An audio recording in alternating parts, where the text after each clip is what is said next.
ഭക്തിസാന്ദ്രമായി ശ്രീപത്മനാഭസ്വാമി ക്ഷേത്രത്തിലെ ചരിത്രപ്രസിദ്ധമായ നിറപുത്തരി മഹോത്സവത്തിനായുള്ള നെൽക്കതിർ സമർപ്പണം. രാവിലെ കൊയ്തെടുത്ത നെൽക്കതിർ പുത്തരിക്കണ്ടം മൈതാനത്തു നിന്നും മേയർ വി രാജേഷും കൗൺസിലർമാരും ചേർന്ന് തലച്ചുമടായി ഏന്തിയാണ് ക്ഷേത്രത്തിന്റെ കിഴക്കേ നടയിൽ സമർപ്പിച്ചത്.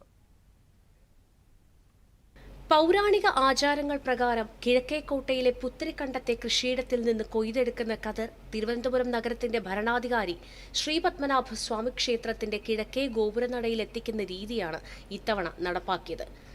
ചരിത്രപ്രസിദ്ധമായ നിറപുത്തരി മഹോത്സവത്തിനായുള്ള നെൽക്കതിർ സമർപ്പണത്തിന്റെ ഭാഗമായി സംഘടിപ്പിച്ച കൊയ്ത്തുത്സവം പുത്തരിക്കണ്ടം മൈതാനത്ത് നടന്നു. മന്ത്രി കെ മുരളീധരൻ കൊയ്ത്തുത്സവത്തിന്റെ ഉദ്ഘാടനം നിർവഹിച്ചു. കൊയ്ത്തുത്സവ ചടങ്ങിലൂടെ താൻ പഴയകാല ഓർമ്മകളിലേക്ക് തിരിച്ചുപോയതായി മന്ത്രി കെ മുരളീധരൻ പറഞ്ഞു. ചടങ്ങിൽ V Muraleedharan MLA, deputy mayor Ashanath, വിവിധ വാർഡ് കൌൺസിലർമാർ തുടങ്ങിയ പ്രമുഖർ സംബന്ധിച്ചു.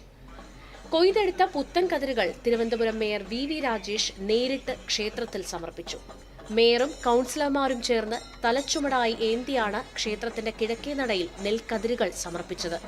ക്ഷേത്ര ഭാരവാഹികൾ നെൽക്കതിർ ഏറ്റുവാങ്ങി.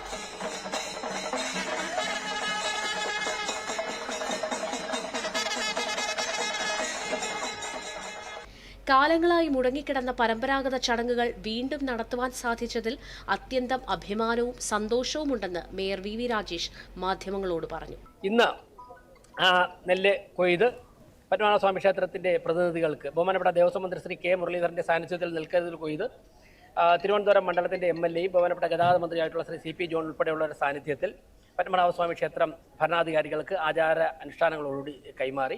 സമർപ്പണത്തിന്റെ ഭാഗമാകാൻ സാധിച്ചതിൽ സന്തോഷമുണ്ടെന്നും നിറപുത്തരിയോടെ ഓണാഘോഷ പരിപാടികൾക്ക് തുടക്കമാവുകയാണെന്നും മന്ത്രി CP ജോൺ പറഞ്ഞു. നമ്മുടെ ഈ പ്രദേശത്തിന്റെ ഭൗമശാസ്ത്രപരമായിട്ടുള്ള സന്തുലിതാവസ്ഥ, ആ സന്തുലിതാവസ്ഥ തിരിച്ചു കൊണ്ടുവരാൻ വേണ്ടിയുള്ള ഒരു സംരംഭമായി കൂടി നമുക്കത് തിരിച്ചു കൊണ്ടുവരേണ്ടതായിട്ടുണ്ട്.